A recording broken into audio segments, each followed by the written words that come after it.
Well, we're back with the Talon build, and today we're going to try to knock all of this out. That's my hope. I might be wrong, but what we have to do is we have to get the camera wired in, the VTX, and the receiver. That in itself, not that big of a deal. 4 wires each, solder onto here. The VTX has got the 4 wires on the other side. We have to solder to that. One of the problems, maybe first problem, depending upon how you want to attack this, is going to be the camera, though. And so there is a bit of kind of some dexterity and order operations you have to do to get this to work the proper way. So I guess that's probably where I'm going to start here. This camera needs to get into here. It is a micro, and so it does fit, but if you can see this, there is about 1.5 millimeters of play in here.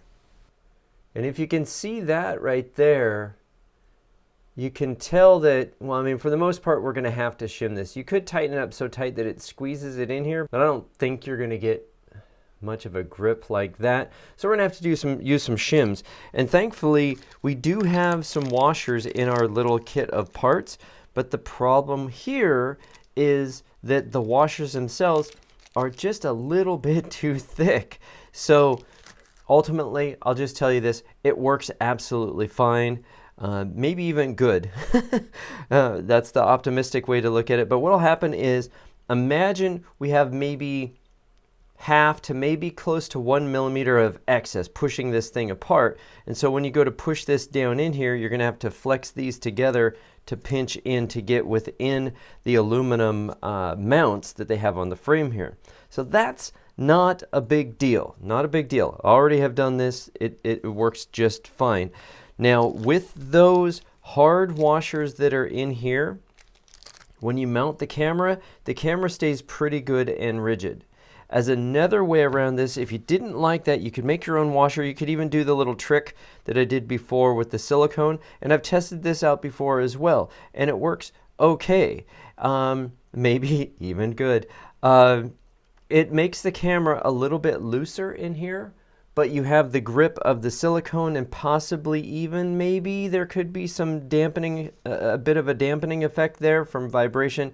That's maybe a little bit too optimistic. So all in all, I would say use the washers that come with the kit, or go ahead and make your own. Or if you're feeling like really into it, take your washer and just kind of sand it down a little bit. You could do that.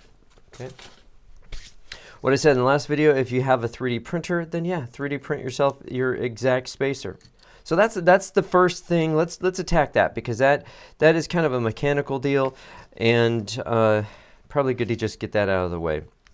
By the way, also notice in the last video I didn't have the support arms on the quad, so I went ahead and added that in as well.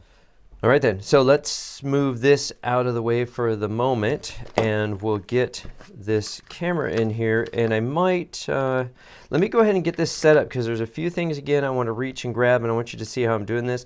But when it gets down to it, I might reposition the camera, or at least, zoom in a lot here so you can see what's going on.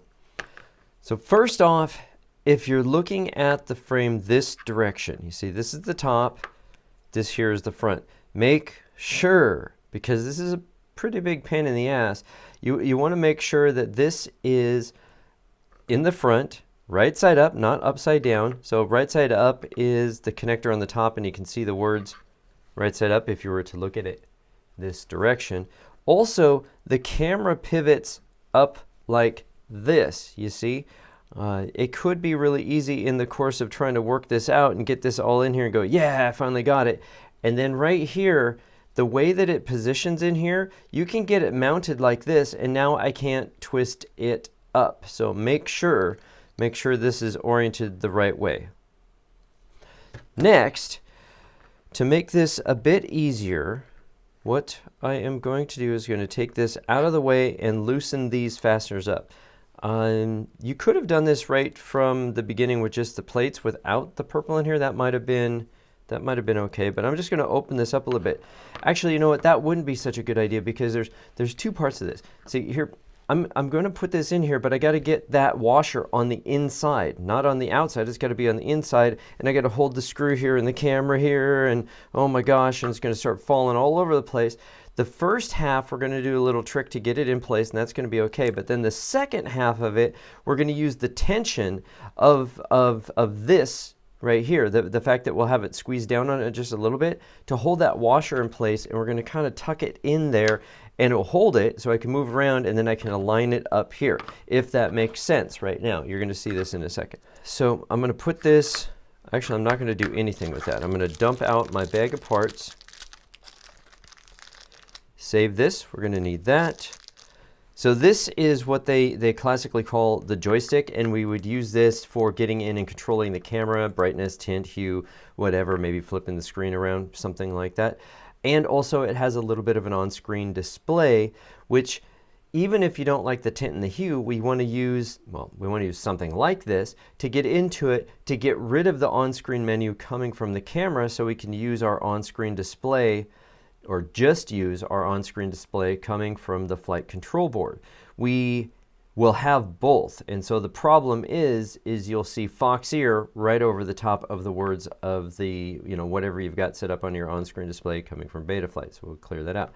But we don't need this. On other builds, if you look in the back here, on other builds, we might need this for the cable, because you'll have your connector, your JST connector here, and then you're going to have a second one right next to it that plugs into, and we plug it in, delete a cable, use one of the cables, and solder it to the board. In our particular case, we don't need this. So you can take this, set it aside. I'd say, don't throw it away, because we need to start collecting these kinds of things in case you need a pin, a wire, a JST connector, or something later down the road.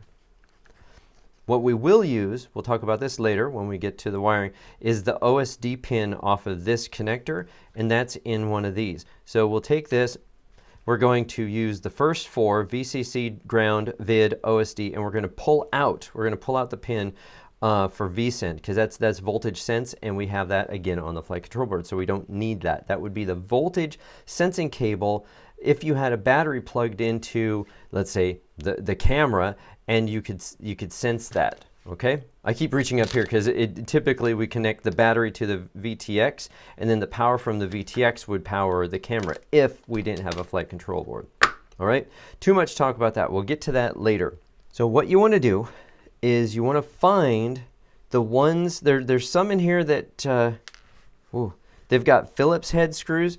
I would say I'm gravitating towards no Phillips head screws anywhere. They strip too easy, and it requires, not that it's, oh my God, that big of a deal to have another tool, but they included the ones with the hex heads on them so we could use the typical tool set that we have for FPV. So you want to take this, and you're going to push this through like so, and just kind of hold it. And this is where the dexterity thing comes into play. So you want to do whatever you can to get that washer over the top of that fastener. Then you want to try to hold this, super duper pain in the ass. Get your camera, okay, this is the top here. So I'm going to flip this upside down. I'm going to put this in here like so.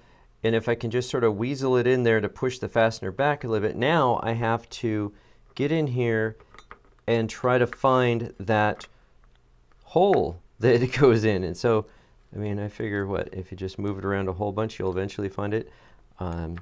Oops, I almost lost the washer there.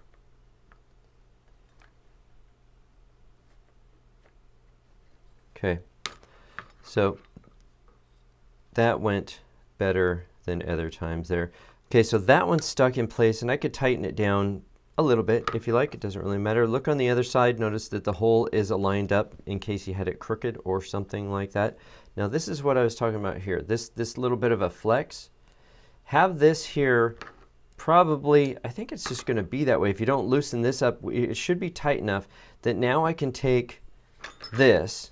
So see if I can describe this on screen here. I'm going to take that washer and I'm going to stuff it in the side here and get it trapped between the camera and the the side. This is kind of difficult to do and keep it on camera because normally my face would be right up here.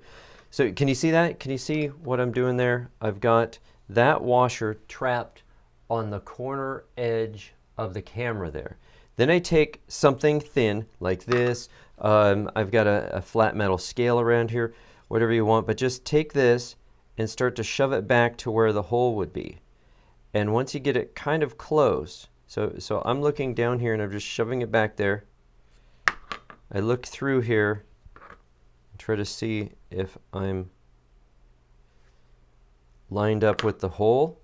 Then I get my 1.5 millimeter wrench and hex wrench. There we go. And now I was able to align it right up.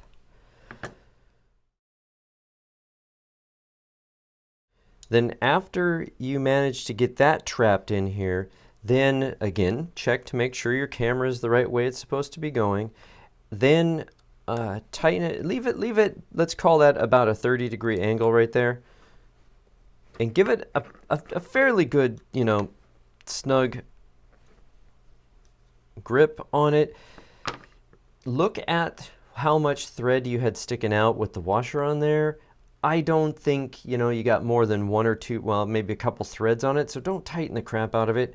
And I don't know if you can see that in the camera, but it does splay it out a little bit. I went ahead and tightened these up as well, so it's kind of kicking it out. But here's the nice thing. This camera, I can move it, but it's pretty tight. It's pretty tight here. If you do use the silicone idea or something like that, possibly if you did TPU washers would be the same kind of thing, 3D printing materials. It would move a little bit easier than that. You don't want it so loose that if you land hard, it's going to knock your camera angle down. Then let me bring back, so I'm going to carefully move this out of the way. Again, save, if you see me just swiping things away all the time, I always take all of these and I have different various little bins that I need to turn into one bin, but keep all your parts. I'm always needing something. So we bring this back, and now you see this one back here will fit in like so. And then this one up here, you see how much it's splayed out, but it's not terribly too hard to just give it a pinch and have it fit in place. And I think we can say that that's okay. So while you have this here like this, why don't we deal with the wires? Because this is hard to get at when it's in the quad. So untwist these wires. See this one here that's got the little dangly on it? This dangly bit here would be what connects to the joystick that we were just messing around with. I want to kind of pause a bit just to tell you more about this connector and what we need to do, because it's a little bit of a problem. So we get everything kind of pulled back here. Here's what we need. Remember looking at the back of the camera here, we need VCC, ground, vid, and OSD. We don't need VSEN on that side. VCC is red and black. So just remember red and black. Hey, look, here's red and here's black. So this is going to go this direction, and we need red, black. Yes, there's the two blacks there. We'll deal with that. And then we get to our video. We get the white one here is our OSD, and this purple one we don't need. But don't cut it off short. We need that wire or something similar. And since it's here, okay, I know I just said we're going to pull it out and then we need it, right? Watch. So I'm going to take this here. I'm going to cut off the end. We don't need any of this stuff right here. Like I said, I need this white wire. I need this OSD wire right here, but it's entirely too short to get comfortably to our flight control board. The black wire is bonded to the other black wire, so I can't really easily pull it out. So in this particular case, I'm going to cut it back here short. Okay, get rid of that. Then I'm going to turn it over here. I'm going to be kind of slow and careful so you get what I'm doing. Get a knife, and I want to pull out the purple wire and the white wire. Don't cut the purple wire off because you go, I get it, I'll just cut it. I don't feel like pulling it out. Do not cut it, because watch what we're going to use it here in a second. So I'm going to pull this white wire out, and then I can get rid of this. Okay, if you're tracking along well with what I'm saying, on the other side here, we need power, ground, video signal, and then OSD. I just pulled out the OSD. What I'm going to do is take this purple wire and move it over into the OSD position because we have it. It's a guaranteed good known connector that goes into this JST connector. By the way, this is also why I say don't look at color codes. Go at what the pins are, because people are always saying, oh, so you mean the yellow wire goes here? Be careful. Be careful with that. Okay, now this pin has a little barb on the top. If you get it twisted around in your hand, I'll see if I can get this to focus. I want you to see. See, there's a little barb there on the top, and there's a longer portion on the bottom side here sticking down. That's the lower. And the little tiny barb on the top, towards the top of the screen, that's the piece that I'm looking at. That's going to get trapped by the little plastic tab that we lifted up. Then we'll go ahead and stick that pin in there. And if you can't get it to go in well, that one went in nice. But if you're struggling with it, get some kind of tweezers. I like these ones with a flat, or some needle nose. Hold it close so you don't have this wire kinking up as you try to push it in. Once you get it in there, take your fingernail or something and push down on those plastic tabs, because odds are they might have been flexed up a little bit from when we removed the other pin. Pull on it a little bit and make sure that it's actually trapped inside there. Great, so that is our cable made up, and then we can go ahead and plug it into the camera now, because it's going to be kind of difficult to do again when everything is installed. So give it a tip, just make sure it's really inside there, okay?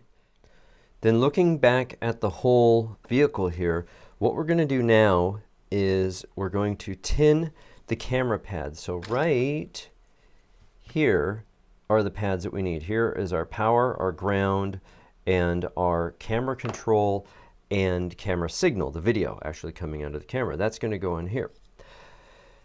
A lot of people ask how short we should make these wires, and we went through a lot of effort to make bigger wires as short as possible. Other wires may be as short as possible and not wrap them around and have a whole pile of excess. And usually the reasons for that are things like they're big, I don't want them to snag on things, or they're just so large, if I were to spool some of this up, it's going to take up space. This thin wire, you could leave it this long and it's not going to take up that much space in the vehicle. So consider that. Here's the other thing to consider. This is going to sit on here like so. Let's get this sort of stuffed in place. And then the camera wires will be up here in the front. And with the Talons, what I have classically done, if I need to do some work on it, I will unscrew two fasteners, and then just like a car hood, we'll just sort of lift this up and you can tilt it back and you can work on things. But make sure you didn't solder the wire so short, make the wire so short that you can't do that.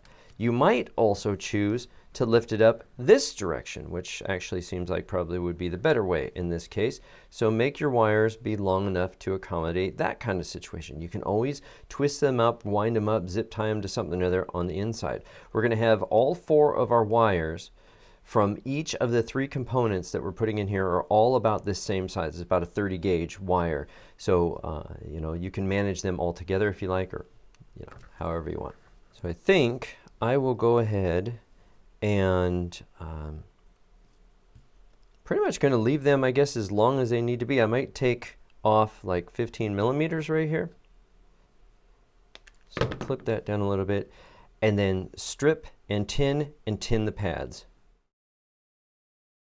Now, this first one here, they ran all the letters together, but we've got camera control, and then we've got cam S. You can just barely see it. They just ran all the words together there. But this first one is the OSD wire. The next one is going to be the video, and then we've got the 5 volt, or actually, excuse me, 9 volt power, and then ground. As I said in the last video, they chose to put these bypass caps right across these points here. Be careful you don't wipe that thing out. So when you come in here, we're going to solder this in. 1, 2, let it flow out really good. Get in here, 1, 2, flow. You see what I'm saying? And then right here, 1, 2, that's good. See how it's not flowing yet there? The ground is pretty tough. 2, and it flows out to that corner. Now I can let go. That is a very large ground pad underneath that pad. I talk about this every video, but that one particularly, I could immediately tell that that one did not want to melt the same way as the other ones did. So just hold on a little bit longer, but don't take that capacitor out. So I'll move this around, make sure that everything's the way that it needs to go so it could get assembled. Don't let your wires be running through holes here and you didn't notice it, and now you end up, uh-oh, I've got a wire that's stuck around the leg here, and you have to desolder to unweave it. So look at this one right here. It's a little bit long, so I'm going to go ahead and just off the side here, I'm going to trim that down just a little bit. You see? So it's barely 2 millimeters. Now if you can hold it, that's cool. Another tip trick is I take these flat tweezers and I hold it in line like this. I put it right in line like so, and now I can really manage this wire. And if I need to come in from this angle, which I guess I'm going to, if you need to, just bend it up a little bit if you need to have that angle on it.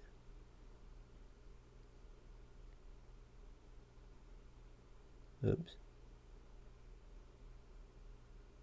Okay, that's going to be okay. That, like I said, is a pretty cold pad. It's pretty hard to heat that one up. The other one's not so bad. So the next one here is my 9-volt for the camera. So do the same thing. Now the next one here, if you look on our camera, we've got VCC, ground, vid. So the yellow wire is our video. The purple one, lavender one, is our OSD. So that goes to camera control. So the next one right here, right next to it, is cam S. The S is right next to the 9-volt. Length on that one is okay.